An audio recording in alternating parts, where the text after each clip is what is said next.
Hello, hello, everybody. Welcome to Better Together. When you know better, you get better. That's what we do here every single day. It is Wednesday, February 10th, 2021. Our quote of the day, faith is to believe what you do not see. The reward of this faith is to see what you believe. That is from St. Augustine.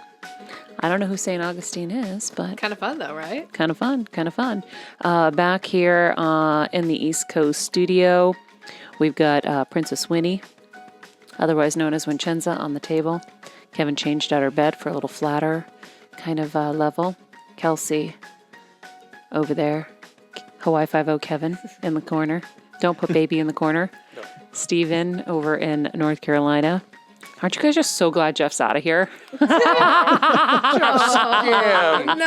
Sacrilege, yes. Let's just talk shit about Jeff today. No, I'm so glad he's gone because he and I have more time to work on our Christmas 24/7 show. I'm kidding. Like we're a couple of months away, you guys. Christmas 24/7? Listen, yeah. guys, August is right around the corner. Yeah. So that's Christmas starts in August to us. So right around we're just a few months away from gearing back up. I will admit, our massive Christmas tree is still up here. And it really feels nice, Stephen. And I will say this. We left it up because my mom and dad never got to see it at the holidays. Obviously, we were dealing with the COVID situation in Los Angeles, so they never made it back here. And I had help taking down all the decor from the front of the yard. So now it's just Frosties on the porch in the front. And let's see if Kevin's going to be able to crawl under the cameras to fix whatever Kelsey's telling him to do. Wow, that was a good crawl, honey. That was amazing. I'm like, Kevin, there's a wire. There's a wire, right? No. Kelsey. I blame Kelsey. It just fell. That was my fault. No, I blame Kelsey. I blame Jeff, actually. Okay. Poor Kelsey You're doesn't good. need any more Thanks, blame. Kevin's slide across the studio is everything. I wish we had a camera for that. 60-something years old. Honey, you're not 60-something. I'm not. You weirdo. I'm an elderly gentleman. So we have our major tree still up, and it actually really works because there's so much snow. It's like crazy how much snow we've been getting here. I don't know if North Carolina is getting snow, Stephen. We've gotten big flurries, but nothing that's stuck. Oh, it's so pretty. I'm It's so excited to pretty. pretend that I had a white Christmas this year when I visit you guys this weekend. Yeah. Well, I'm kind of bummed It's you're a coming this weekend it's a holiday because tree, kids. I want to go sledding. I want to go sledding, and you are interfering with that. Our gas station TV tips are really interfering with that. We're But gonna be fine. by the way, if you ever see us on the gas station pumps, Social. Social us. Let us know that you're seeing it and We'll how you like repost our tips. But Better get to let 8 at GSTV know. Both. They repost Sorry. everything, too. We repost. They repost. I think it's so cool, by the way, if you don't know what we're talking about, we have amazing bite-sized content that we distribute through gas station TV to 8 million viewers at gas pumps all across the country. And what we do there is we try to grab you at the gas station when you have just a few minutes and give you something that will help you in your life. So some great quick tip. I think they're 15 seconds in total, right?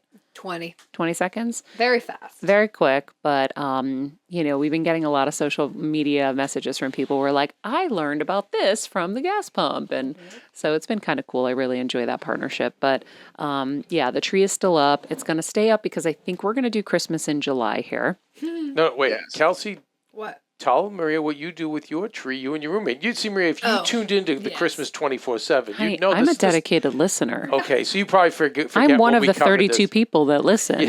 Hey, now. Hey. No. We upgraded from 32 when I asked all of our followers to follow you. So we got 68 We got or some something. Better Together Mercy followers. Yeah, I think it was amazing. we're gonna rebrand it Better Together Christmas 24/7. There we go. But Kelsey, tell Maria you and your roommate do. So we do a holiday tree. So we keep up the Christmas tree because it's so much cuter than a plant. And we decorate it for every holiday. So Valentine's Day, you got your cute little hearts. Birthdays. You really do No, I swear change to the God. I swear to God. decorations. Easter, Yeah. She did it. St. Patty's. Lauren started it. I didn't. Yeah. She decorated it for my birthday last year. Yeah, and she No put way. she strung little dogs St. with Patty's Day. Yeah. It really is a great idea because what's the difference?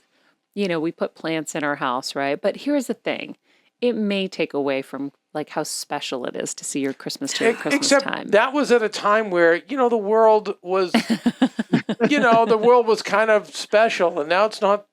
Now we just want to escape. So I think the longer we keep Christmas, the better. So yes, in the past it was like, because let's be excited for Christmas because then we can be excited for the next thing. There's not too many next things right now. Yeah. I just imagine Kelsey having some kind of like Indiana Jones, Harry gigantic, Styles, like full of boxes warehouse that's like, oh, what are all these boxes? Oh, well, that's for this day of the year for my Christmas tree. 4th of July. Think of all the cool things. Mother's Day, Father's Day. There's a lot you could do. Yeah, a lot it of sounds decorations like a lot to of keep on work. Well, you're gonna do that work anyway, Maria, to celebrate those holidays. True. Yeah, I think I'd rather take the work. So you want to take down that down. 12-foot tree? See, we don't. That is kind of where it started. We're like, we don't want to take down the tree. What? We can use it as our holiday tree. Massive. It's so Kevin, for Valentine's, you can just decorate the tree that's already up for Maria. You don't have to do anything else. There we go. Yeah. Perfect. Hannah, you going to decorate the tree for me for Valentine's Day? I am. Do you even know Valentine's Day is coming? Yes, and can I tell you something? Uh-huh. Yeah, Maria. Can I get nicer flowers than the ones at like the corner store this year? I have like a special request. I want you to put like, a different order in. Does it matter to you that I get them for your mom, for Violetta, for everyone who works I want for special me? ones. You give me the ones you give everybody else. Get her Venus flytraps. You know how hard it is? I come out of these stores with my car is soaked with like everyone in my life that doesn't. You can order them. You can just order them online and just send them to me and say, for the love of my life, I'm giving you something different than everyone else.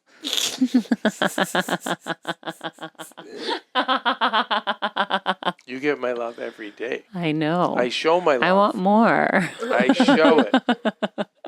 Guys, I torture him in the middle of the night. I'm like, you don't love me. And he's like, I do. And I'm like, no, you don't love me at all. I just mess with him. Anyway, hello to our Heal Squad. If you have your Christmas trees up, please send us a picture. I'm curious to see how much of our Heal Squad is doing the same thing. I know a lot of people are. I hear it. A lot of people. I've been hearing it too. They're just like, you know what? I'm leaving it up. Yeah. We do want to chat very quickly about the Britney Spears documentary we watched. Steven, did you end up watching it? I didn't, but I did have a dream about Britney Spears, so it works out. Steven, I gave you a homework assignment. This is like day 2 back on the job. You can't not do the homework. I was editing till midnight. He was doing the homework. Steven. He was. Steven, I literally kept my eyes. No, we didn't open. start because we didn't start till later. Yeah. My day was pushed because I was. Okay, it's fine. It's fine. So Britney Spears documentary. I have a lot of things to say. I would like to hear them. I sobbed. I feel so badly for her. She was tortured. We made her, we ruined her. The media ruined her. It was horrible to see. Justin Timberlake mad at you. Everyone else mad at you. It just made me so sad. You took this innocent girl that, we talk about it all the time. You had so much light and they destroyed you and you were strong enough to come out the other end. But oh my God, she's just she was done for. Well, I also wasn't globally crazily famous. It was. And it's different. And at such it a was young different. age. No, at such a young age. Again, your brain is forming until, what do they say, Stephen, you'd know this better than me, but to 23 or 20 to 25, your brain is still forming, it's still growing. And so what happens is when you're getting all this dopamine and all this attention, all this excitement, so it's so unhealthy, parents, for young children. The Dr. Amen, who's been on your show, Maria, has said it's like shooting them up with heroin as young kids. So then where do you go while the brain's growing? So this is why it's such a difficult transition. And by the way, today's guest, Meagan Good, she's been acting since she was a little kid too. So I wonder if she's aware of that. But it's really hard to, to be a child star and have all that. It was really. And then the parents have no manual, Maria. You know what I mean? It's not like showbiz parents maybe or managers and, Well, and they also gave their everything too. They dedicated their whole life to help her and help. All their kids really, but she and Jamie Lynn both succeed. And it just really, it hurt my heart to watch. Like, Yeah, oof. well, when you're kind of living in stuff, it's Yeah. hard to see things when you look back. Like if we look back in history at so many things, we're horrified at behavior and what we put up with and what we did. So this is no different. I will say, Craig Ferguson was trending today because he was actually someone who said, "Why are we making fun of someone?" Yep. who's hurting and who's suffering. And he just like really wouldn't do that. I have the chills down my body, like watching that clip. It was really powerful to see somebody have a compass and do the right thing. I will say for like the Diane Sawyers who, everyone's very, very upset with Diane Sawyer right now. And And why is that, Maria, if you haven't seen it? if you haven't seen it, I mean, here's the thing. There were a couple of interviewers. There was a guy, I think he was from Germany, Yeah. who was like, "There's one thing we haven't covered yet." And there she is. She's, this poor girl. In her teens. She's a teenager. And Britney Spears, even with all of that success, was just a girl from Louisiana. She was really pure and sweet, and just in those interviews you see her, she's like, "What haven't we talked about?" And it's like, "Here comes the left hook, Britney." It's like, "You're a breast." Yeah. Like, And what the shit? she just handled it so gracefully, and it was really incredible. But should she be dealing with questions like that? Hell No. no. And then, Diane Sawyer, when she interviewed her, was really, really accusatory. And this is kind of the part of journalism that I've really had a hard time with even lately, because we haven't really adjusted, right? When you watch people interview, right, you're supposed to be fair and impartial, and all you're watching is journalists with opinions leaning in and accusing people. And so I find it really hard to watch, which is why I don't watch much of it anymore, because you're watching someone coming in with a bias, and that's just not what you're supposed to do. Holding people to the fire in a real, like, in a political environment or anything like that. Yes, that's where you like pull out your balls and get tough. But like a teenager, I know. like when I interviewed the Sorry, Obamas, as fans, we need to know. when I interviewed the Obamas, I think it was 2008. It was just as, 2 months or something before he was elected. I got so much criticism for my light and fluffy interview with the Obama family. And I remember being on the news and I was like, "What would you ask a 6 and an 8-year-old?" I think that's how old they were. I'm like, "What would you, am I going to ask them what their position is on the Israeli-Palestinian conflict? And am I going to ask them, like, what am I going to do?" You meet people where you're supposed to meet them. To me, that was like a family interview. Get to know who they are as a family, what their dynamic is.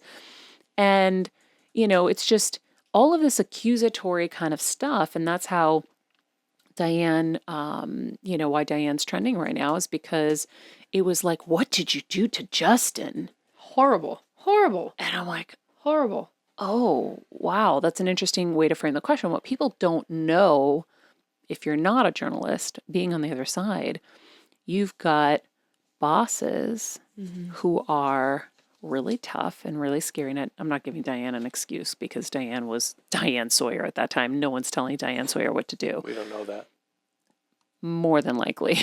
But she also had been trained for a very long time that you have to ask the promo question. And nobody on the other side. What do you mean by The promo question is, "What did you do to Justin?" And then that's what they promote the interview with. "Tonight, we answer the question," whatever. Or it's like, Whitney Houston, another an interview of hers that's trending right now, is like attacking her over her bony arms, trying to get her to admit that she had some kind of, I'm assuming at that time it was trying to get her to admit that she was a drug addict, because she went down the line of questioning and then at the end was like, "Drugs?" And, Whitney was older and could handle herself better and was just older, so she could go back at Diane and kind of check her. But Britney was a little kid. She was just, it's so hard. It's so hard and so sad. So sad. And when you just watch, you see kind of the unraveling. And, I think like I like to be fair and I like to have empathy for all sides because I think that we're so good at pushing a falling fence and we're so good at just everyone attacking this way and nothing is black and white. There's gray. So it was a different time. If we look back in history, there's going to be so much that we're going to be ashamed of. The key is to look at things and never move forward and get better. When you know better, you can do better and you can get better. I'm not excusing anyone's behavior because it was obviously awful. Awful. And I'm really glad that they made this documentary because, I was under the assumption that her dad was doing the right thing by her because it really isn't easy, the position that he's in, to do what he has to do. I know that, it's got to be hard. And obviously something happened at some point where she was like, okay, that's it. And maybe it was the kids thing that we've heard in the news that, he had a situation with one of the kids. But I really hate painting villains because we aren't in there to know the truth. So I caution everybody, we're so quick to jump and villainize people. We don't really know what goes on behind closed doors. And I think if we started to operate like that, we would have a much better society because now, like, no one's even, it used to be we're innocent until proven guilty. Now everyone's just guilty. That's it. And if you don't agree, then you're dead. So I think it's really hard, but I'm really glad they made the documentary because I think that Britney deserves a lot of empathy. Oh, yeah.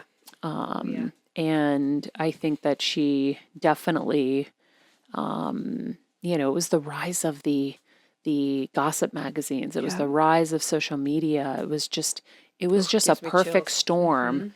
And it really took her. Destroyed her. It took her.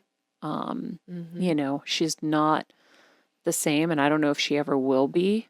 Yeah. That girl that, we posted that interview I did with her, that sweet kind of innocent girl just got taken, and it's really Breaks sad. my And she's heart. not the only one. Yeah. It's a lot. You look at like Amanda Bynes. There's so many examples of people who were not given any kind of grace in the public.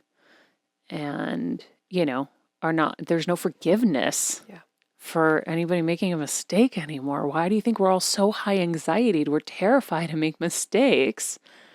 And I don't think that's a good way to live. And I think if we went back to like, do unto others as you would want done to you, I think we really need a return to that. But it was really sad to watch. But at the same time, I think that it was so needed for people to understand her. Definitely. And what's gone on. And this is just grazing. I know. I really hope. And I asked Maria this earlier. I was like, do we think we'll ever hear from her? Like, I hope so. And I'm so interested to hear, maybe years down the line, but from her and how, like, just her take on everything. It's, I think everyone needs to watch this movie or doc. It was really sad. Steven, you got to watch. You got to watch. But you know who I have to say I loved? And this actually kind of broke my heart. Her assistant / manager, Felicia. But then it was crazy when she came back into work that they just gave her a job doing the stadium tours. Like, that to me was like, ooh, they're not letting anyone in. And that's really sad and scary. Because that was probably like a second mom to her. Yeah. I think that girl has lived a very lonely life. Yeah. Very painful and lonely life. And it's sad. So anyway, I hope it leads to a lot of people doing better and learning from mistakes, and we all make them. We just have to learn from them and try not to, and just always remember, like, and it doesn't mean that I haven't maybe even inadvertently hurt someone in my life too. And you have probably inadvertently hurt someone not thinking, right? Like we have to think a little bit more before we act, and we have to remember to do unto others as we would want done to us. That was a really good lesson growing up that my parents used to say. And I think we need a return to that. Amen. Can we also visit the, pushing of your children at that young age to be in that? I know people ask me all the time, they're like, do you know Just like a good like agent or modeling agent? I'm like, no, please don't do it. I say all the time, school plays, lessons, summer camps for film, and to prepare, get strong, learn the craft. But none of that other stuff, maybe, like a little tease here and there, maybe like if fine, but really, I say all the time, and I tell you, I see these greedy parents, and they're like, their faces just melt, and they get so like upset. And I shouldn't say greedy; it's the narcissism. It's the dream they want. Yeah, but also I think that there's a drive from people. Everybody wants their kid to be the special one, right? Yeah, that too. But you want to know that you created something special. You want to narcissism, and also you want like them to have think everything. That's right, because you think that would have made your life so amazing, not realizing that that's the worst thing. Well, my message out of this movie is that the kid, I don't know what chance she had. Go ahead, Stephen. What were you gonna say? I kind of disagree with you nowadays, though, Kev, on that, because it used to be that way, where it was the parents trying to live their dreams through their children, or they're wanting to, as Maria said, have their kids be special. But I think the dynamic of incentives for children to be famous has changed with dance moms and changed with TikTok and Instagram. Steve, it hasn't changed. It's just been elevated and it's been spread, which is even scarier. And the reason I'm addressing the parents is because you have the power to say, I'm taking your phone away. My friend Pat O'Connor, do you know, like once a week, the wife comes home and she sees the 3 phones from his 3 triplets on the table. She goes, oops, what'd they do this time? Okay, phones immediately. Laptops. Okay, all right, now we're going to work in the kitchen with your laptops open so I can see your homework. Laptops closed. That's it. Yeah. But that comes from them being good parents. What did I say, Stephen? It's about the parents. That's what I was saying. They'll take a look at this. That's what I see. It's reporters and but we're all, whatever. People are just, right now, they want to cancel and tear down everybody. But to me, like, everyone's on Instagram and TikTok and this and that, like living this alternative life, and it's all about likes and things like that. And, we just had someone very close to us through social media lose their life, a kid. And I think that's where, parents need to, be tough, separate themselves and what they want or what they think is, and draw the line. I know it's hard because I was a girl on our street, like a 14-year-old blonde girl, like crying and walking aimlessly. And I just drove slow behind her and I rolled my window. I said, are you okay? I'm fine. And I'm like, okay. And then I was with her for a little bit, driving very slowly. And then her mom came. And I think I told you a story. And so the mom pulled over and she said, she just wants to, she posts all these like things and we don't want her in that world. And she's fighting it. We literally don't know what to do. It's really hard to be a parent. It's really hard. Well, what did Papu say? What did your dad say? I don't remember. He said a lot. Well, he would always say, and again, I didn't have parents who did this. So guys, like, I'm not pointing the finger at judging, because I had parents who probably would have let me do stuff. But your dad was like, do you think I like saying no to you, Maria? Do you think it's fun for me to not give you your way? You don't think it's I want hard, Maria, to say no. Yeah. That's what he used to tell me. And I actually understood it. And I'm like, he's right, actually, because I'm pushing and I'm trying. And well, I'll be interested to see, too, like with Meagan, she was an actress since she was like 4. Yeah. She's been working since she was 4. Okay. All right. Well, let's get to our interview with Meagan Good. She is a best-selling author, award-winning actress, director, entrepreneur, philanthropist. Hailing from humble roots, Meagan was constantly told by those around her that her aspirations were unrealistic. Yet Meagan never wavered. She's appeared and starred in numerous feature films and television shows like Eve's Bayou, Think Like a Man, Shazam, Anchorman 2. and Minority Report, as well as several music videos. Let's not forget Friday, by the way. Despite her incredible success, her greatest Hollywood achievement may reside in Meagan's continued devotion to her faith and principles. Her daily prayer rituals give her answers to life's questions, including how to find a husband. Together with that husband, she wrote the New York Times bestseller, The Wait, a book on patience, trust, and faith in relationship. Meagan also works very hard to mentor and coach younger women. She is living proof that you can maintain your ethics and beliefs and fulfill your dreams even in the most challenging situations. There may be no more challenging time than today, and Meagan's going to teach us how to heal, grow, and succeed. Meagan, I'm so glad to have you here today. How are you? I'm good. How are you? I'm good. We were just kind of trying to figure out a question just before the show, and we were chatting a little bit about Britney Spears' documentary. Have you seen it yet, by the way? I haven't seen it yet, but I've followed Britney for her entire career and love her. Yeah, we were chatting about it and how hard it is for a young person to be thrust into the spotlight and to have, I mean, she's, one of maybe 5 of the biggest superstars that ever walked this planet.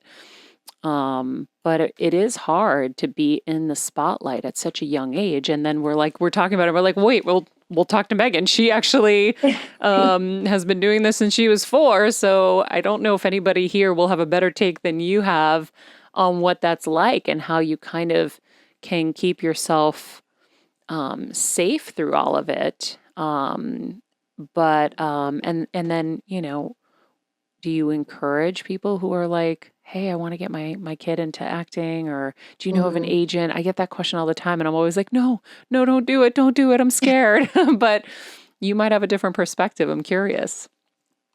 Yeah, I mean, I think, one of the things about my journey that I really appreciate is that it's been a slow, steady climb, and it's had seasons where it's gone up and seasons where it's gone down. And so as a child, I wasn't as big as like a Raven Simone or a Macaulay Culkin, but I was working and people knew me and would recognize me in the store and that kind of thing. But it was very balanced. It was enough that I could continue to move forward, but not too much that it was overwhelming. But I've spent my entire life pretty much never going somewhere and someone not being like, hey, aren't you that kid? And then now, as an adult. But I think, watching Britney Spears, we're the same age. And so when she first came out, I loved her, was obsessed with her. And then watching kind of, the season that she went through when I think, is she officially diagnosed with bipolar? I don't know. I don't know for sure either, so I don't want to misspeak. Yeah. But I do have friends that have bipolar that it didn't surface until they were like 26 years old. And oh, wow. The person that I knew, who they are the same people now, but it extremely shifted them in a way that they obviously hadn't anticipated, and it caused certain behaviors and certain things. And it was really heartbreaking, the scrutiny that they went through, and they're not even being scrutinized by the entire world. And so watching her journey, it really broke my heart to see, how people treated her and how they just, they didn't handle her with love and with care, and were not open to her situation or what she was dealing, with. And I think that no matter what level you're at in your life or your career, that's always a challenging thing. I mean, people, God forbid, commit suicide over things that people say on social media, that live in like Minnesota, and they're just, going through being bullied in school. And that's like overwhelming in itself, obviously. So I think Britney Spears has done an incredible job coming back from what she's experienced, managing herself, being a mother, doing all the things that she has continued to do. And I'm glad that even all of that didn't drive her away from doing something that clearly she loves doing. And I'm just a big supporter of her, but definitely it's so challenging and rough, so. Yeah, you said something that is interesting. I guess we should do an episode on bipolar. I want to learn more. I didn't realize that it can just surface at 26. Yeah. And I wonder if like, is it like a pile on of events? Because it feels like with Brittany, and we'll get away from Brittany. We were just talking about it before, and then it ended up now trickling into your conversation. But it felt like to me a pile up of events that just kept taking from her and taking from her and taking from her and taking from her. That maybe just kind of led to that, but Well, with my friend that went through it, it was one event, one life shifting event that was kind of like, the camel. And maybe there were things that happened before that I'm not aware of, but there was one event that she shared with me that's pretty big. And that was kind of the beginning point of just like when things started, all this behavior. I hadn't even heard of bipolar at that point. I didn't even know what it was. So when she was doing things, I was like, wait, what's going on? And like, am I crazy or am I misreading this? Or like, is this kind of, and so, and then once her mother made me aware of it and then now I think I have 4 friends that have been diagnosed bipolar. wow. So, when they're kind of going through a season in a moment, you know it, you feel it, and I'm sensitive to it. And then when they're, in a great place, you know it, you feel it, and I'm sensitive to that as well, because it's hard when you've done things and you're in that moment that people now judge you for when you're in a great place. And it's really unfortunate because they're not 100% themselves when they're doing that, Yeah. Were people ever inappropriate with you in your journey, asking you like really inappropriate things they shouldn't have been asking you at a young age? I'm curious if you have that same kind of experience. Yeah, I mean, I still have that experience. But I think, yeah, there's definitely situations that have been a little awkward. But I think because I was doing it so young, I learned how to navigate those things. And it's an unfortunate thing, but one of those things was just to act oblivious, like if it was someone that was a lot older than me in a higher position of power, flirting with me, when I'm in the audition room or something crazy like that, I would just act oblivious that that's what was going on.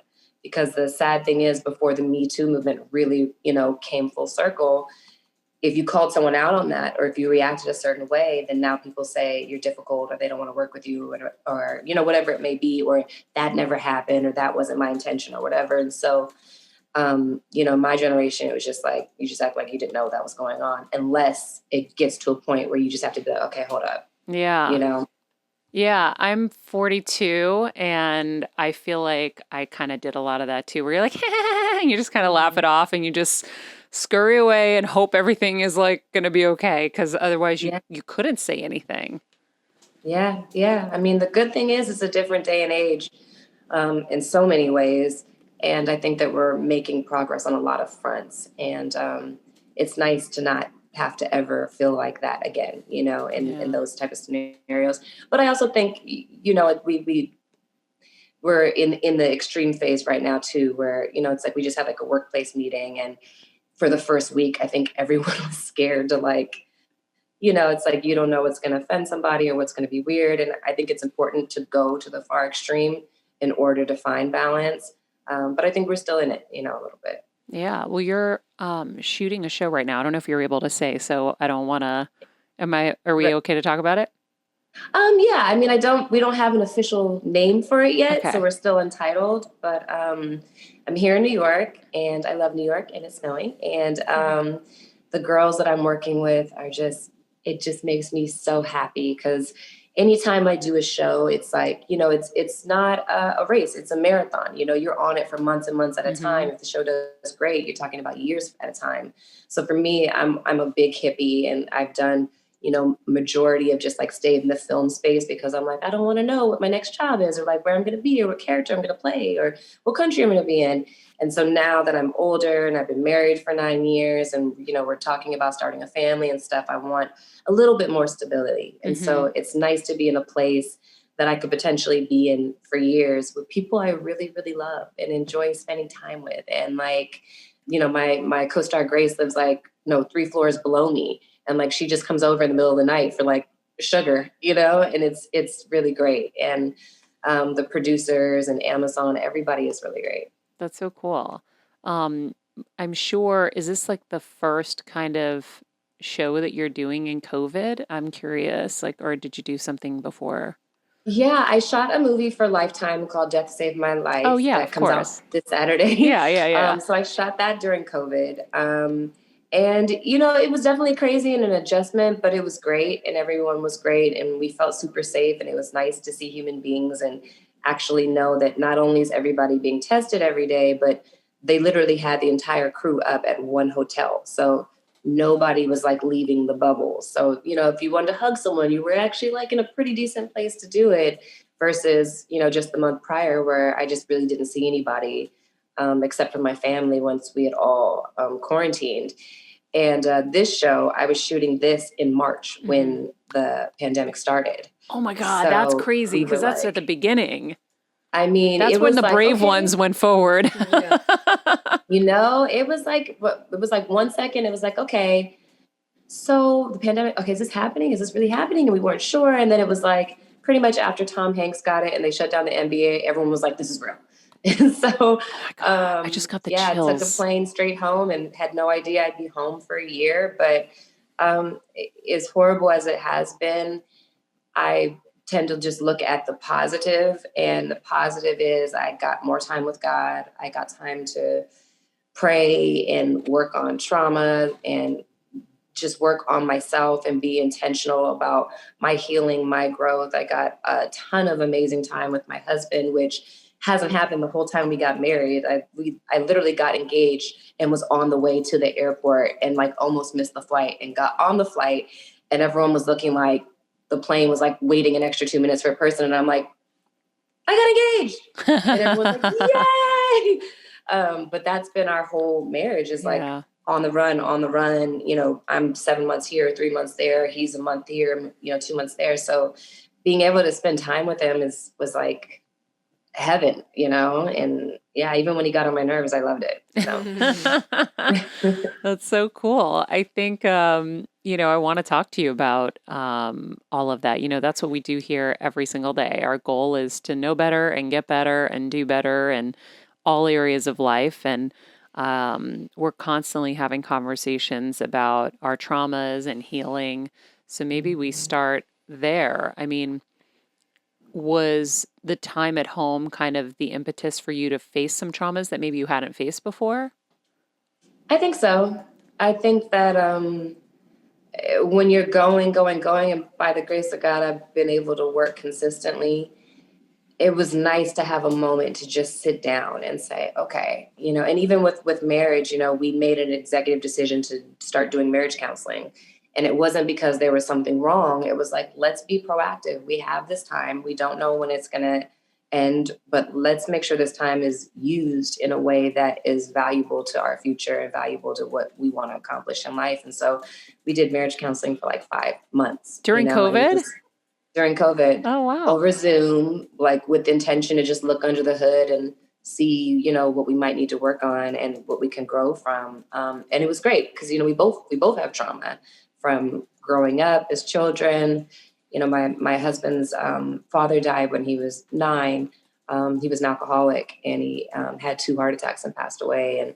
And, just having conversations about, me growing up in the business and some of the bullying I experienced, like growing up in a predominantly white neighborhood, being like one of one Black family until I was like dang near 13. And then when all the Black kids started moving in, it was like, they were like, what's wrong with you? Why do you sound like that? And, you're an Oreo and all that kind of stuff. And then being in the business and, you experience, as I was like in my early 20s, is like when the media takeouts, the boss ups, and then they used to post like really kind of mean things sometimes. And then you look at the commentary and there's 100 nice things, but there's like 4 like really nasty things and you harp on it. And you take it personally and you take it into your spirit and you kind of fight not to let it make you bitter or make you think that that's what everybody thinks. Mm-hmm. And then, and there's so many layers of it. It's like you get better at that. But then like for me, then, when Devon and I got married, it was very much, Devon is in ministry. He preaches, he's a minister,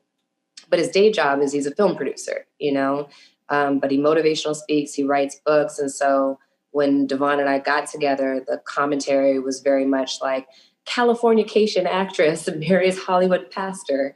And I'm like, well, first of all, he's not a pastor.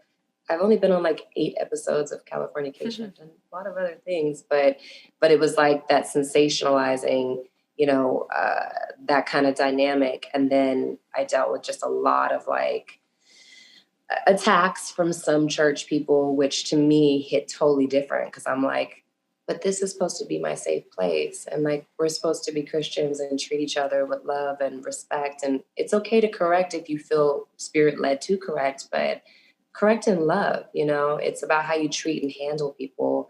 And that was really, really rough for me because I felt like I was going out to the firing squad and I could never not be me. And it would be about like how I was dressed or like if I had too much cleavage or if something was too tight or if I was kissing my co-star in a movie because he's playing my husband, but I'm married in real life. And like, it just was like so much that I was like, wow, why does it have to be like this? And I think it took me years to even go back into church, and so, yeah, there's always something, but there's a lot of that stuff that's connected to other stuff that is triggering and just saying like, okay, let's sit down, let's deal with this and let's talk about it. And I'm always like very vocal about it when I talk, because I think, everything we go through is not for nothing. We go through it so that we can help someone else and say, I've been there, I've walked in your shoes. I know what that feels like. And I'm not just saying it. No, I actually know. So I feel like it's all a blessing at the end of the day because it is for purpose and to use for something bigger than yourself and what you actually experienced. But it's still challenging, and you still got to work through that stuff. So how did you work through those traumas? Like, what was your plan? Did you do like EMDR? Did you like what was your healing plan? And what worked? Just feel it. Let it be okay to feel it, because every time I would feel it, I would feel like it was like a feeling that would come over me and it would be overwhelming. And it would kind of be like shocking that all of a sudden I'd bust out crying, when I didn't expect to, And so I think just feeling it and then saying like, God, how do you want me to feel about this? How should I feel about this? Okay, I'm not there yet. Can you show me how to get there? What should I do? What are the steps that I should do daily? How do I take care of myself? How do I have peace? What do I need to step away from? Who do I need to step away from? Where do I not need to go? And just like being very specific and intentional with God about what my process is and what I need. Because obviously he knows what I need better than I could even fathom, And then also like when we were marriage counseling, some of that stuff 100% bleeds into your marriage. So just having those conversations in those moments, like, this is why I react this way, because this is triggering for me because of this thing that has nothing to do with you. But because it feels like this, when you do this, I respond this way because that's all of what it does. And so just being aware of that stuff and being able to talk to myself and be like, okay, Meagan, take a breath. This is because of this. And your husband always has the best intentions for you. His whole goal is to make sure that you are well and that you are protected and that you feel safe. So just bring it back in. He's not trying to do this. This is what he's trying to do. He doesn't always do it perfectly. It's not always the best way. But if at least I know where his heart is and I think about that first, everything else can lead from there. I think that's so important to know what your triggers are and to be able to explain them to your partner so that they know it's not them. Like Kevin knows, my husband's here, by the way. He knows that I'm always going to be like triggered and terrified that I'm going to be poor again. And so I am a non-spender, like as much as I can. Like he's pushed me out of my boundaries and like, Maria, you need to like buy yourself something. You need to do this. But there are certain things that just, we grew up and we had, at one point my parents, lost their jobs and my uncle was leaving groceries at the stairs. We didn't have money. And that's a scary thing. And so I have that trauma that just is so scary. So anytime I see him spending, I'm like, and then it took a while for him to realize, okay, it's just her OCD about money and her traumas about money. It's not about me right, honey? Mm-hmm. Absolutely. Okay. I think that's really, no, I think it's important. I Absolutely. never heard you verbalize it like that, but you're Yeah. right. Like, I think what both you guys saying is like, if you can recognize the triggers, Mm-hmm. then you have more empathy and you can be a little more And sensitive. you don't take things personally. Yeah. So I think that's such a great tip for people to share with their partners. I think that's great. I also love marriage counseling before you need the marriage counseling because you can get the little sparks before they become flames. Mm-hmm. Yeah. And I think that I'm big on that, especially in this city. But in general, I feel like some people don't value marriage as much as others. And sometimes people get married and it's like, well, if it doesn't work out, then we'll get a divorce. And me going into marriage is like, I'm never getting a divorce. That's my mindset. That's my attitude. That's my intention. And I want to give my marriage the best possibility to succeed and to win. And in doing that, I have to acknowledge that everybody thinks they're never going to get divorced, to some degree.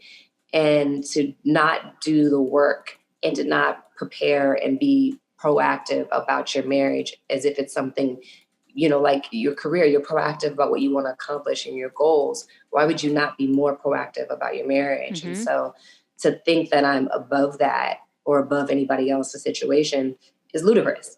Yeah. So for me, it's like, end of on as well. It's like, let's do the work before we're like, putting out fires and trying to do the work. Like, let's maintenance our marriage and be very intentional as if it's something that we want to last forever, The other thing you mentioned earlier, along with working on your traumas, was having more time with God. And I definitely want to talk about your relationship with God and how that works, because I think we need more models of what that looks like and how you can cultivate that relationship. And you've talked about how you met your husband, and part of that was through just talking to God and God leading you to him.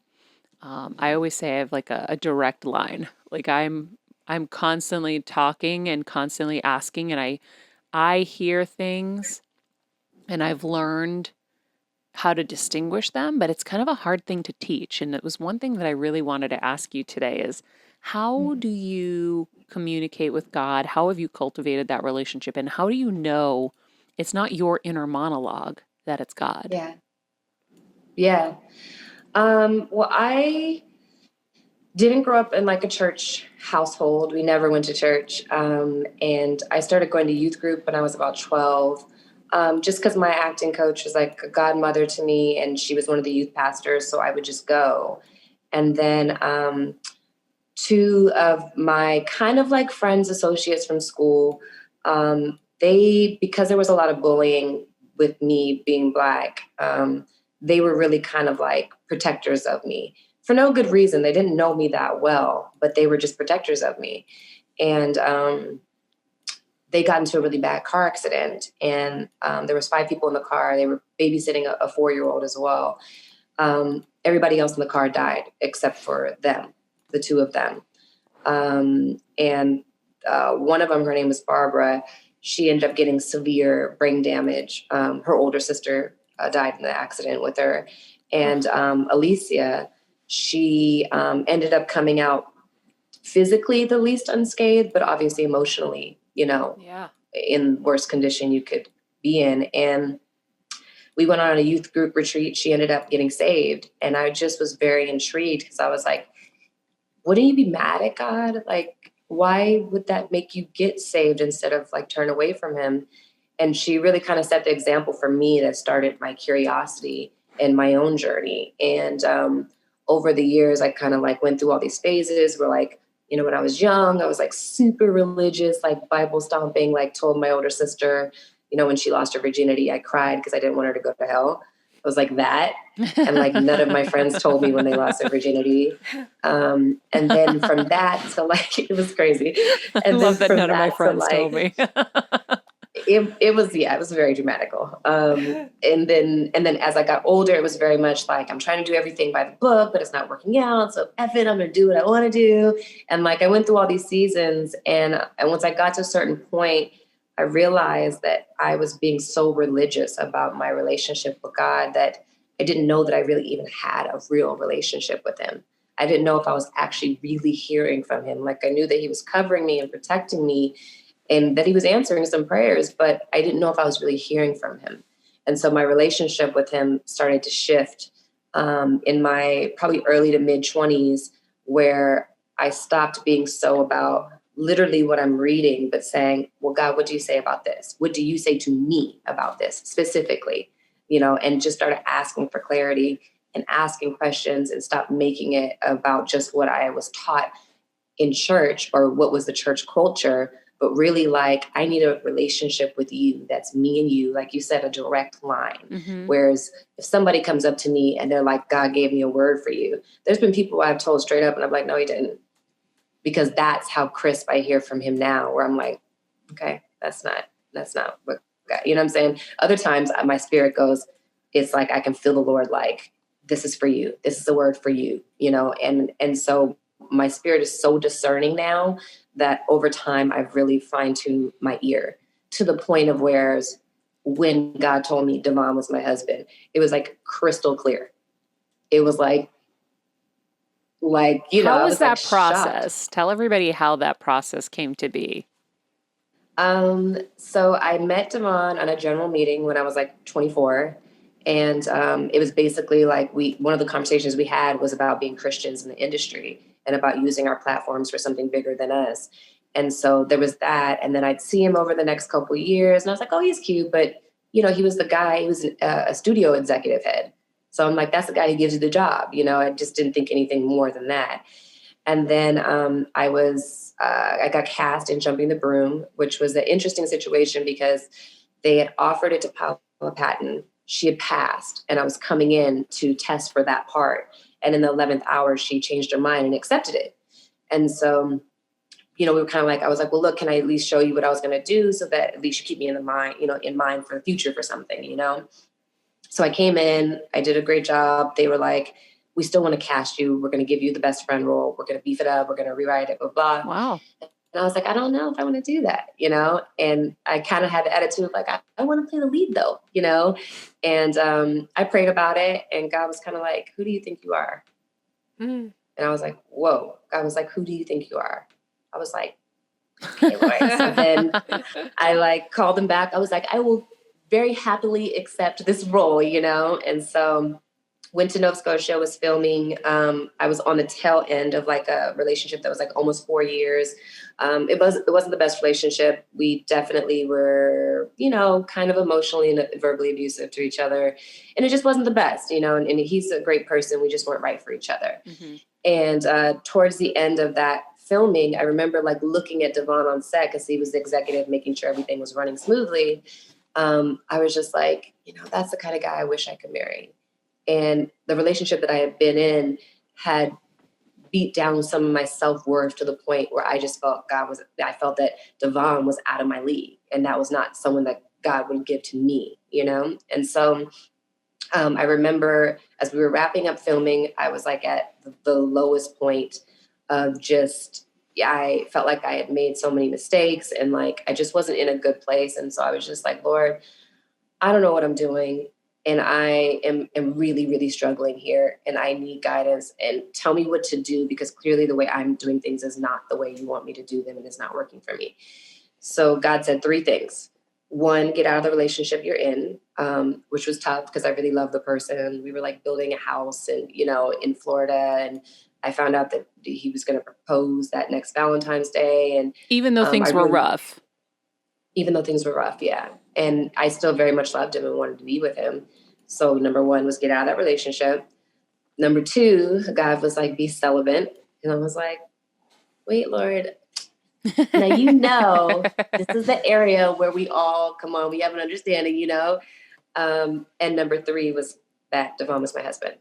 And so how did this come to you? I want people who are listening, they're like, okay, God's telling her these. What does this mean? What does God talking to you look like or sound like or feel like? Well, I was on my knees and I was crying and just basically calling out for help and pleading. And when I say I was in a really low place, I was in the place of I didn't feel like I deserved to be here. I was really just on my knees in it. And I could hear God's voice. Like I could hear it. And I can't tell you exactly what it sounded like, but it was very crisp, very clear, very straight to my ear, and loud, you know, when he said that Devon was my husband. The other two things, if I'm not mistaken, were said softer, and more like I could feel him saying it inside of me. The Devon part, I could hear it outside of me. I could just hear it loud. And so what did you do? Well, I got out of the relationship. And then I revisited it for 2 seconds, and I just immediately felt like, okay, I'm just being disobedient. Let me stop. I decided to become celibate. I failed miserably at first, and then finally got it together. And I remember telling a friend of mine, and I was like, hey, you know, and it was like 5 months after I knew. And I told her, I was like, yeah, I was like, God told me that Devon's my husband. And she was like, wow. She's like, girl, you know he's celibate, right? And I was like, that's crazy because so am I. And she was like, no, he's for real celibate. And I was like, what do you mean? Come to find out, because he had been preaching, he had been celibate for 10 years. And it was like people who knew, like, he's not the one, he's not going to do it. Like, he's like, I'm up here, I'm preaching. I can't be this person here and then be that person there. And he's very disciplined. So I was like, wow, that's crazy. I also didn't know that he was a minister and that he preached, which really freaked me out too, because I was like, I don't want to be no minister's wife, you know? But I was like, in the same breath, I know what God told me. So 5 months in, I started telling friends and family that he was my husband. A few people were like, does he know he's your husband? And I'm like, I don't know. And they're like, This is so you funny. know you sound crazy, right? And I'm like, yeah, I know how I sound, but I also know what God told me. So 4 months after that, at the 9-month mark, was the premiere for the movie. Grabbed all my girlfriends. You know, I was like, you guys are gonna be my husband tonight. At the premiere, we're like following him around like teenage girls, like watching him like in the distance. I was like, that's him, da da da. And then at one point, he actually started walking towards us, and we couldn't get down the staircase fast enough. And so he's like, hey, and I was like, hey, yeah. So this is my friend, Sterling, Amy. We were just going out, you know, it was like totally embarrassing. And he ended up at the end of the night, like pulling me to the side. We ended up talking. There was someone who was talking me to death every time he got pulled away to talk. And I literally grabbed the person and I shook them and I was like, listen, stop bothering me. I'm trying to talk to my husband right now. And that person was like, oh. And then the next thing you know, when me and Devon were talking again, that same person put their arms around us and they were like, you guys should go on a date. And I'm like, and then Devon was like, yeah, do you want to go get tea? And I'm like, sure. And so 2 weeks later, he asked me out.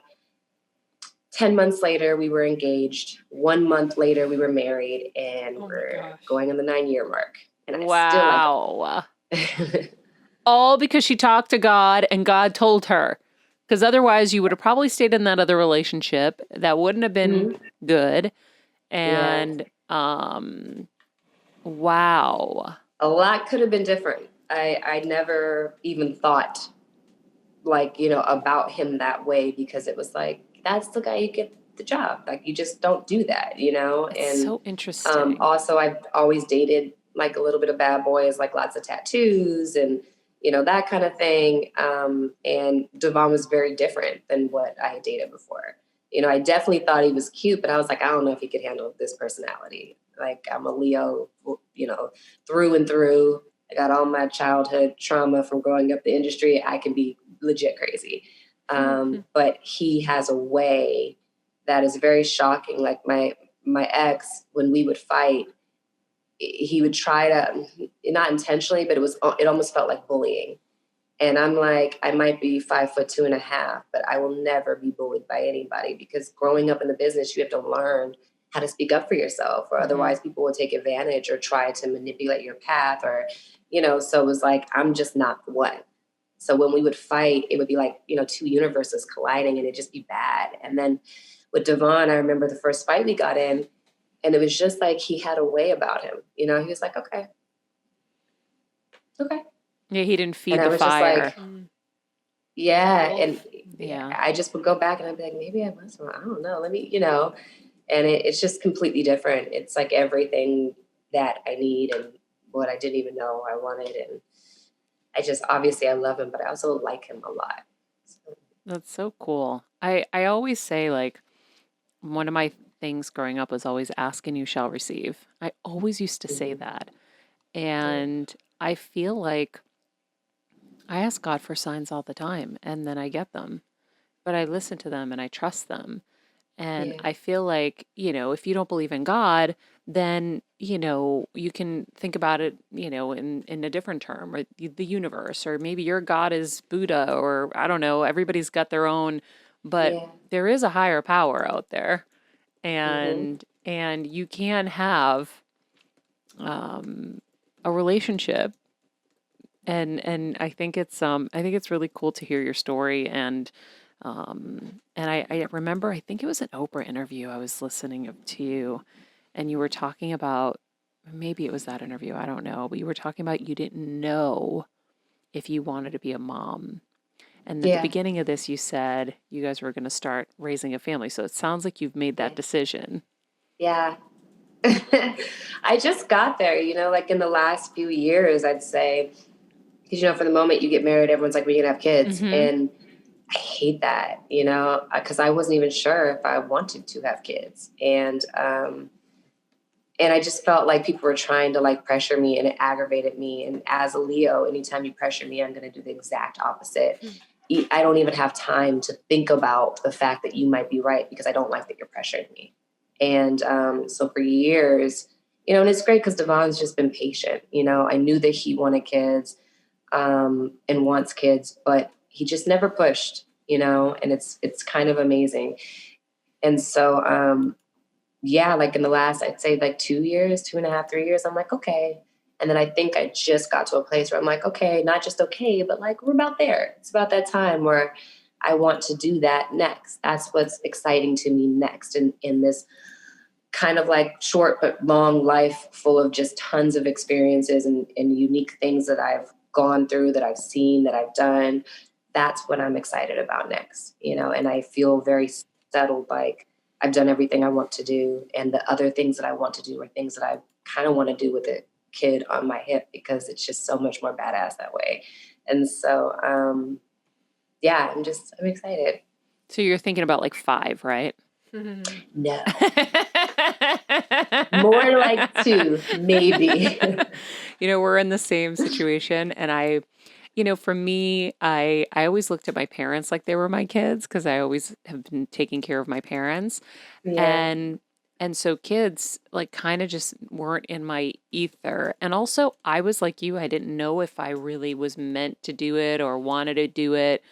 Hmm. And so we've, gone through the IVF journey, and we have our embryos, and now we found a Okay. surrogate, and we finally got there, just like you said, where I Yeah. was like, I think it would be really great. And I think I am ready for that next journey in life. And the same kind of Yeah. vibe where I'm like, I really want to be like sledding with my kids, and I want to like take my kids and go do all the fun stuff that I didn't really get to do when I was younger.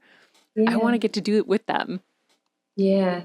Yeah. It's so interesting. But I think, and I'm glad that you say that, because, even me saying that, like in the last month, there's been like some blowback where people are like, what? And it's like, it doesn't make you bad to be like, that's not what I aspired to.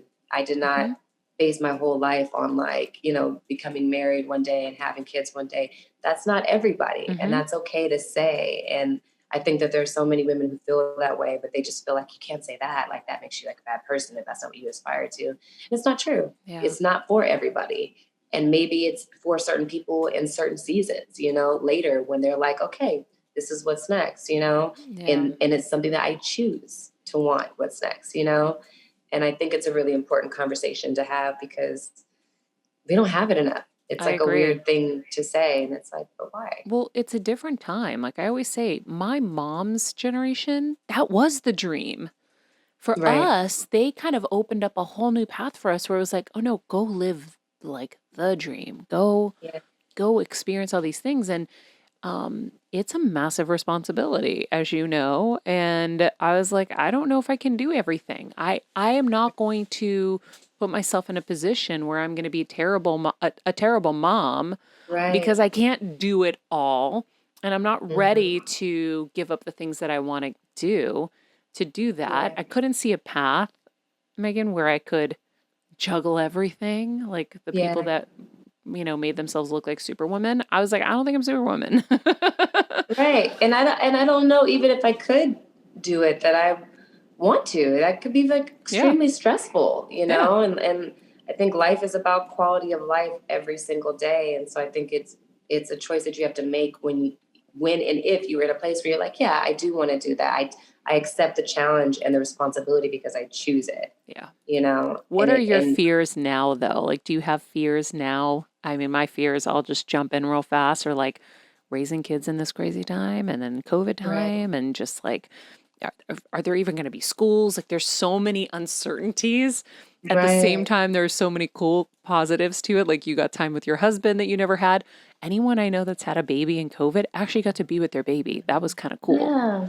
Yeah, same. My sister, my youngest nephew is 1. He'll be 2 in July, and it was the best thing in the world to get to watch him all this time. Whereas with my other nephew, my sister's other son, who's 5, from the moment he was born at 5 months old, I was off in Vancouver shooting a TV show, and I never got to see like the next 6 months of his life. It was just through FaceTime, and that was really disappointing to me. So with this time, it was like she got to be home with him. I got to be home with him. I got to be home with my mom. We got to, cook and do things just within our little unit after quarantining. And it was perfect. Like that time to me is so invaluable. And I think that kids do experience a lot, going to school. And if this is a time that God has allowed, then I think there's a lot to be gotten out of it that we can choose to focus on that's positive. And I would love that. I would love to like, okay, well, I'm not going back to work because I can't, you know, something's kind of nice about that. But I think, the reservations I do have is just the responsibility. I'm afraid of not being able to do what I want to do when I want to do it. Mm-hmm. And it's kind of selfish, but it's honest, and watching my sister with my 2 nephews, she is one of the people who's closest to me in the entire world. We're not even 2 years apart.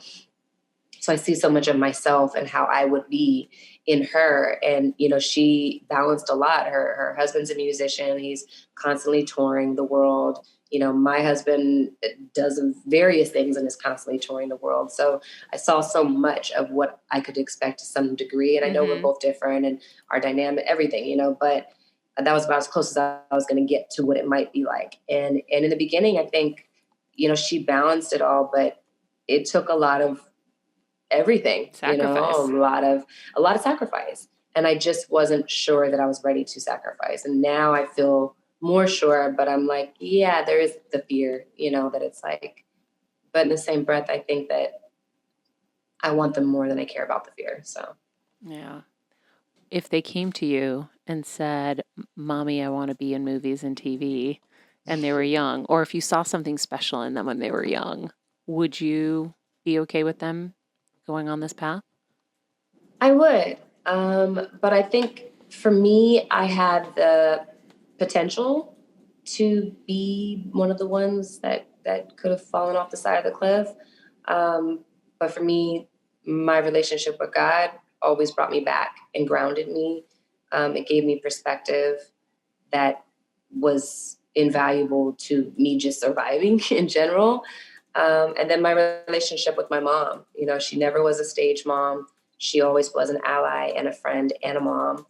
And those 2 things, and then also having people around me who didn't just feed me anything to be in my life or around me, but were always honest with me. And I think those 3 elements, with God being the base, was really the only thing that kept me, because I definitely have a wild personality. I like to enjoy life. I fly by the seat of my pants. I make decisions in a moment. If I was 22 and someone was like, let's go to Vegas right now, one person I didn't even have to know, the other person I may have only known for 6 months, and I'd be like, let's go to Vegas. Where are we staying? I don't know. And if someone's like, oh, let's go from Vegas to like Honolulu, I'd be like, cool, how much are the tickets? Like, so I think that having all those things in place can make all the difference in the world. And I wouldn't have a problem with them doing it because that's all I know. Like, that's the life that I lived, and I don't see anything wrong with it. I think there are trauma and there's stuff, but I think everyone has trauma and everyone has stuff, and I wouldn't do it any differently. So I like your survival guide for parents. I think that's really helpful. Definitely. Because you said things in there that I've not heard other people say. And I think that's really helpful. There was something that before I let you go, I have to ask you. You were talking to Kelsey about a moment where you had to kind of stand up for yourself, but you were scared. And I know it's really challenging in this industry to stand up for yourself. And we talked about how we kind of like did the nervous giggle sometimes, and sometimes that was the best offense or defense. Right. But there was a moment where you omitted a joke from a comedy you were in. I think it was during the audition process, and then when you went to the set, they were like, "Hey, what about that joke?" And it, you know, tell everybody that story, because I think it was a really cool way. And if I don't know how intentional you were about the whole process, but I thought it was kind of cool. Well, it was a really big comedy and something I only dreamed of being able to be a part of. And when I got the call in the audition, the lines were hilarious and great, but there was one joke about Jesus that I just didn't like and I just didn't feel right about. So I didn't make it a big deal. I just simply took it out.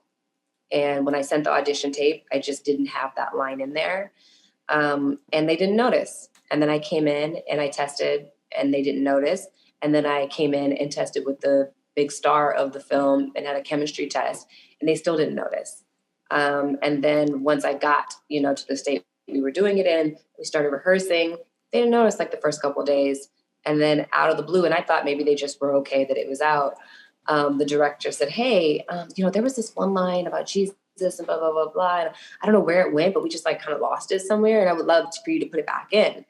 And I was like, and I was like, it's like you work for so long, but when you start to get into certain positions, there is a part of you that's like, it's like you want to get along. But in the same breath, I will never sacrifice my integrity and what I feel in my spirit is right to get along or I believe that if God wants me to advance in my career, it will be something that he has organized and he has set in place, and it won't require me to compromise. And so I was definitely scared, but I was like, I just got to say it. I was like, "I'm so sorry." I was like, "You know what? It was a joke about Jesus, and I'm not comfortable with it. I don't think it's funny, and I don't feel comfortable saying it. It just doesn't sit right in my spirit." And he was like, "Oh, cool. Well, then don't say it, And that was it. And I was like, "That's it." And he was like, "Yeah." I was like, "Cool. All right, then," and it was an incredible moment because I was like, if God is in it, then it will just go the way it's supposed to, But I don't think I could live with doing something that didn't feel right in my spirit just because, I didn't want to make waves, or I was just so happy to be there. It was like, it's not worth it. And so. I love that. It is hard though, because it's like, how do you, like, if he pushed back and if he said, "Okay, well, Meagan, you're acting. This is a role. It's not you." How do you separate you and the actress in projects? Like, do you have to say no to things because you don't agree with them all the time? Sometimes, not often, but it happens. And it's because I come first. I come before any character I play. My integrity as Meagan and who I am and who I want to be in the world will come before any job I ever touch. And so if I don't feel that it's something that pleases God, or I feel like I'm disrespecting him, or I'm sacrificing my integrity, I just won't do it. And I just trust that God brings something better my way that it fits where I believe that I'm supposed to be. But I have had to, say no. I've had to change lines. I've had to have sidebar conversations with the directors. I've been in situations where, it's like, because I wouldn't do a certain type of nudity, I'm like, but you don't need that to tell this story. Like, why can't, and it's not that I wouldn't do any nudity at all, but I'm like, why can't we do this or do that? Why does it have to be this? That just feels like gratuitous. And it was like, you're either going to do it or you're not. And I'm like, I guess I won't be doing it because I have to live with that being on screen. And every time I see it or think about it, know that I did it just because I wanted to be in that movie so bad. Yeah. It's not worth it, you know? Yeah, I think that's interesting. And I feel like, you know, unless someone's in that position, you don't realize that it is still you. Right. And it's hard. Yeah. And it just made me start thinking about like how rare it must be for a guy to be in that position where it was really like everybody was, you know, pushing Frustrating, those right? lines for women. Like, I don't think how often could we say we've seen nude men on camera? Besides Right? The Bachelor, never. It's The Bachelor? Yeah. You see The Bachelor nude? Oh my gosh, don't you remember this last season? Megan, I don't know if you're a fan, but okay, not I am. fully nude, but we talked about it a lot on the show. How, Really? I don't oh my gosh, remember. yes, they were like having them do all the like stripping down for the dodgeball Oh, fights. that's right. Yeah. But now, well, no, because things are starting to even out a little bit. I mean, Right. but, you know, 10 years ago No, or 8 years not a ago or whatever, it was chance. like, no, it's like, no, you're the girl. That's what you do. Mhm. And it's interesting. You know, we're growing. We're getting better. We're getting better on all fronts. I think we're making really good progress. And like I said, it's nice to be in a workplace where you don't have to worry about anything. It's just not going to happen. And if it does happen, that person's going to be fired. I know. You know? So. What a difference. Well, Megan, I could talk to you forever. I have like 18 million things I didn't get to. Can I ask a question real quick, Maria? Yeah, jump in.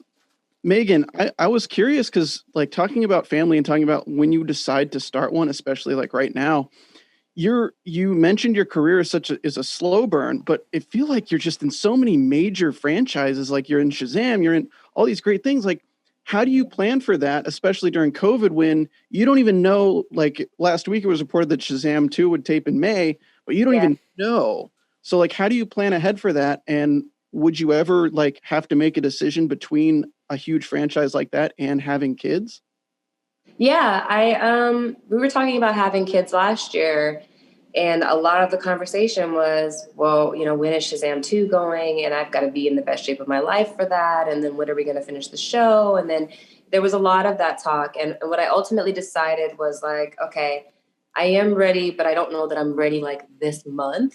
So let me just wait a beat and just wait and really figure out how I feel and allow that to be the thing that leads me. And then at that time, when I get to that place, then I will make an executive decision for whatever other choices I need to make in my career. But ultimately, by the grace of God, I've had a pretty great career where I'm very happy with it. And there are obviously lots of things I want to do, but family is at the top of that list. And so I'm just trusting God that it's going to fall into place. Right now, we're supposed to shoot Shazam in May. You know, I'm hoping that right after that, we can get to it. And we'll just see, you know, kind of how it all comes together. But at this junction, I'll be 40 in August. And I kind of knew I was like about 40 is feeling right. And then now that I'm here creeping up on it, I'm like, yeah, about 40 is feeling right. So the priority will be the family. And then everything else will fall into place, God willing. And if not, something else will fall into place when it's supposed to. So cool. Well, guys,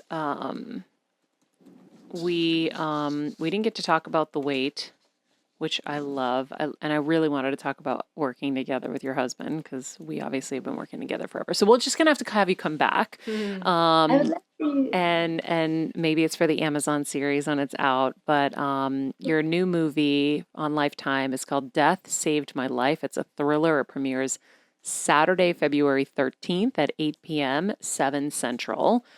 And I didn't get to quote the entire movie of Friday, so that could be a third episode. I love it. Because I can literally quote that movie inside out, backwards, forwards. It's my favorite. Oh my God. That's so good. And I have such great stories from that. Oh! I do. It was like my first speaking role in a movie, and there was just so many little jewels of what was going on behind the scenes that would like surprise you, you know? Cube and Tucker, like, I mean, I don't know. You've worked with amazing people. That's me. That's them. That would be like the pinnacle, I feel like. And you just started there. Okay, you need to give me one story then, because I can't leave without hearing a story now. One story. Well, first of all, I was on set for 2 weeks before I actually worked. It was F. Gary Gray's first movie. He was 25. There was a lot of pressure, a lot going on. And so they didn't know when they were going to use me. So I would just come to work every day and kind of sit in my trailer, hang out on set. And I remember that Tiny Lester, rest in peace, he would always kind of go and get a sandwich. So it became a thing where I started making him a sandwich.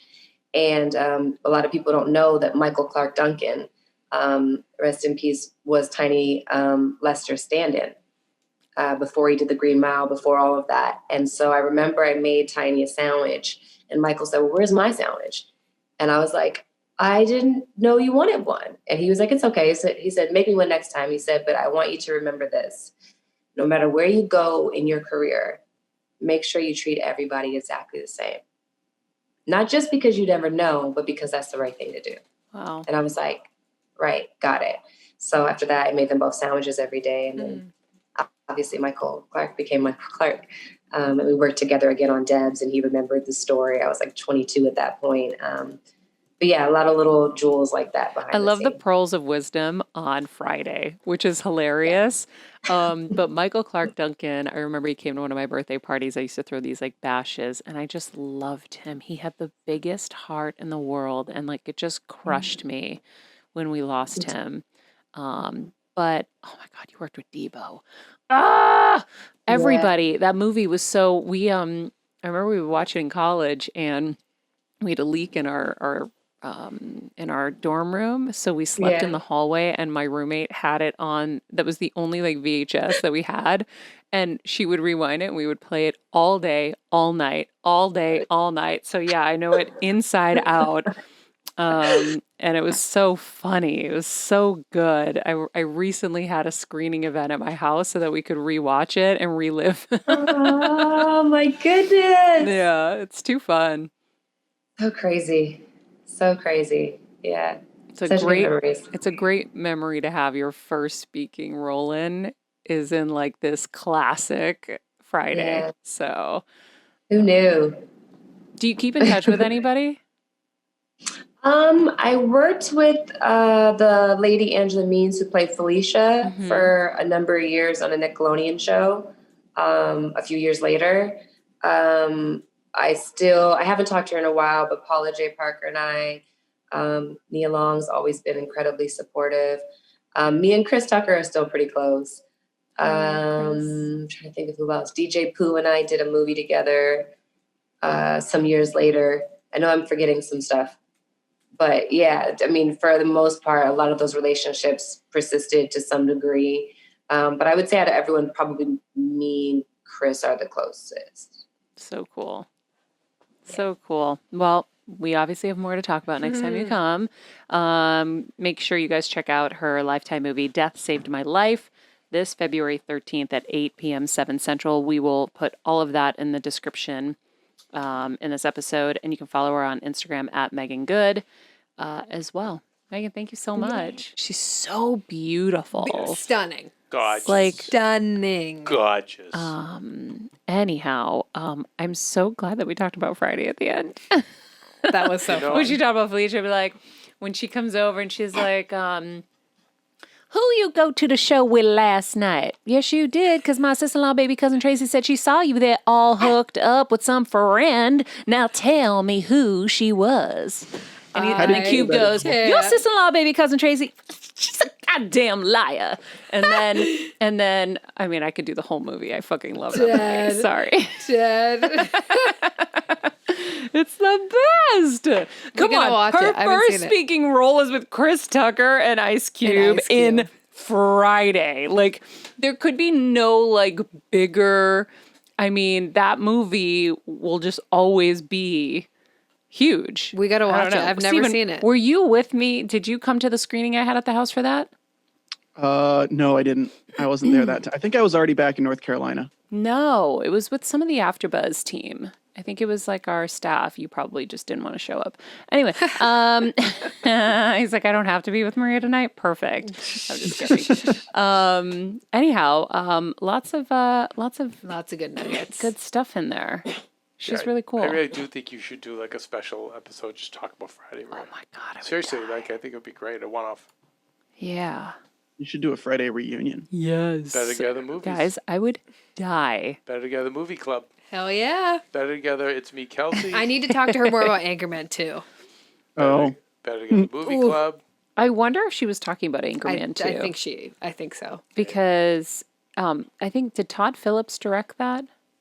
Let's look. I don't know. I don't but remember I who think directed it, but that's what it I sounds like assumed, something like Todd was so cool from everything I ever interacted with him. I and just knew. love when a director's like, do you really think that one word is going to be that like, important. Right. Yeah, if it's important, if it's so important. That's what I say about a lot of stuff. That's Mm-hmm. like, if this is like something is within reason, but if something is super, super offensive to somebody, I'm fine. But Yeah. but taking away isn't so offensive to the other. Just do it. Like, big deal. Yeah. They took out that word. Do we think those are the funniest movies ever made? Do you think we needed the one joke in there? Nope. About, you know, so. No. Anyhow, thank you guys for joining us. Winnie would like to thank you as well. She's Yeah. about to bark at you guys. gonna bark. If you haven't joined us on Patreon, guys, our event is tonight. You can still sign up. Go to the link in my bio on my Instagram at Maria Menounos or Better Together with Maria. Click the link tree, join us, $10 a month. You get in on all of our exclusive workshops, intimate access with the incredible guests we have on the show. Tonight's event is a heart chakra opening. Very excited about that. So is Winnie, obviously. And Stop it. and then also, of course, you get the ad-free content and the extra episodes. So I hope you join us over there. The Super Heal Squad awaits you. Woo! And to the rest of the Heal Squad here, we love you. We thank you for being on this journey with us. If you could help us by sharing this show, sharing any of the clips that we post on social media, and helping us get the word out, we would be so grateful. And we'll be back here again tomorrow for you. Woo! Listen, there's a lot of talk about, Oh, God. no, not Potluck Thursday, but Regular Guy Friday. Yeah. We may be knocking one out. I did see someone in the comments, like, I try to, guys, there are so many freaking places, whether it's YouTube I or Apple know. Podcasts and the social media. Someone said, when is Regular Guy know. Fridays? And I was like, We oh. might this I week. sent it to Kevin. We had a couple of pre-production meetings. Kevin has one fan that wants Regular Guy Fridays. We had our slow coffees for our meeting, Kelsey and I, in the car. And we never should talk Jeff today. Tomorrow. You did at the beginning. No, I yeah, didn't. we did a little bit. Yeah, no, we we did. said we were going to, and we never did. No, we did. We did? What did we say? Yeah, I don't know. Something about like, aren't you so happy Jeff is gone? Oh, yeah, that's not shit talking. There's more to shit talk. We've got listen lists. So, Jeff, if you're listening, don't tune in you tomorrow. I'm think- kidding. I'm kidding because I know Jeff's still watching. Should we and I love him. cancel Jeff tomorrow? Yes. Do we want to release those texts, Kev? Oh my God. Let's release the text and cancel Jeff. What, Jeff? Can you No, imagine? Jeff, I got you. We won't cancel you. Got you back, Jeff. Tomorrow as Deep Jeff. Jeff, I have a deep fake of Jeff that I will perform for you guys. my and be God. Jeff. It is pretty funny. This is so funny. Okay, I love it. Love you guys. Have a great day. You can follow us at Better Together with Maria, at Meagan Good, at Kelsmeyer2, at Stephen Lemieux Photo. And remember, clear your throats. Be nice people, make good choices, and be present.